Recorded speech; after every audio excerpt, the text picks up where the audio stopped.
స్వర్ణాంధ్రను అడ్డుపడితే తొక్కుకుంటూ వెళ్తాం. చంద్రబాబు నాయుడు గారి స్టేట్మెంట్. స్వర్ణాంధ్రప్రదేశ్కు అడ్డుపడితే జగన్నాథ రథచక్రాల్లా తొక్కుకుంటూ వెళ్తాం. రాజధానిపై గొడ్డలి పార్టీ రోజుకో మాట మాట్లాడుతుంది అని చెప్పి నిన్న చంద్రబాబు నాయుడు గారు మాట్లాడినటువంటి మాట. ఈరోజు స్వర్ణాంధ్ర నిజంగా మీరు చేస్తానంటే ఎవడు అడ్డుకోడు.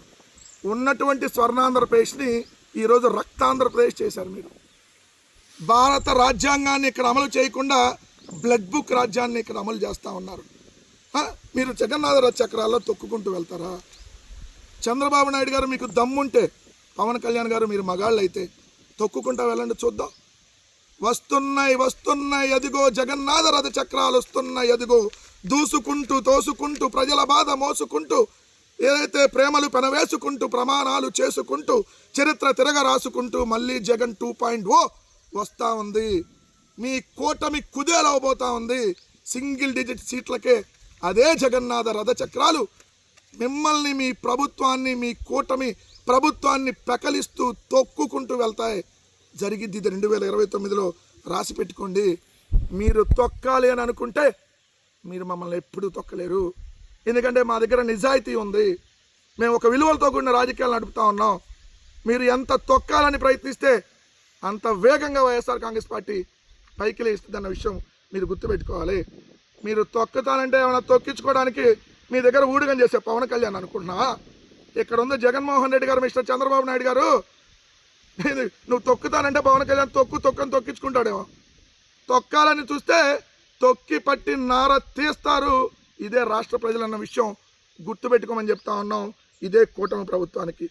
నువ్వు కాదు కదా, మీరందరూ కలిసి తొక్కాలనుకున్న వైఎస్ఆర్ కాంగ్రెస్ పార్టీని ఏం చేయలేరు. మీరు తొక్కాలని చూస్తే ఈవీఎంలు అడ్డు పెట్టుకుని మేనేజ్ చేసిన 40% ఓటింగ్ కంటే తగ్గించలేకపోయారు కదా, అంతవరకే చేయగలిగారు కదా. ఈరోజు కూడా బలంగా వైఎస్ఆర్ కాంగ్రెస్ పార్టీ సింగిల్గా మీలాగా చీకట్లో కాంగ్రెస్ పార్టీతో, ఏదైతే వెలుతురులోనేమో బీజేపీతో కాపురాలు చేసేటటువంటి పార్టీ కాదు మాది. మీ జీవితంలో సింగిల్గా పోటీ చేసి ఏ రోజు మీరు ముఖ్యమంత్రి కాలా. కానీ జగన్మోహన్ రెడ్డి గారు సింగిల్గా 151 సీట్లతో ముఖ్యమంత్రి అయినటువంటి మగాడు జగన్మోహన్ రెడ్డి గారు. ఏందయ్యా నువ్వు తొక్కేది?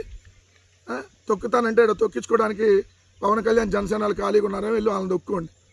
మీకు అంత సీన్ లేదులే. కానీ ఊరక కామెడీ ఆపితే మంచిది. 2, అమరావతిని ఎవరూ ఆపలేరు. ఎవరు ఆపారు అమరావతిని? ఆ ప్రకృతి ఆపుతుంది. ఆ దేవుళ్ళే ఆపుతున్నారు అమరావతిని. దేవతల రాజధానిని దోపిడీకి అడ్డాగా మార్చారు కాబట్టి అమరావతిని ఆపుతుంది దేవతలే, అమరావతిని ఆపుతుంది దేవుళ్ళే, అమరావతిని ఆపుతుంది ప్రకృతే. అందుకనే కదా ఇట్లా 1 సెంటీమీటరు 1 మిల్లీమీటర్ వర్షం పడితే మునిగిపోయిద్ది. ఎవరు ఆపుతున్నారు? మేము ఆపట్లా, ప్రకృతి ఆపుతుంది.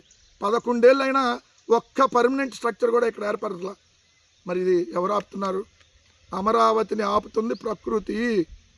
ప్రకృతి సహకరించట్ల అమరావతికి. వద్దని అనేక ఇండికేషన్స్ ఇస్తుంది.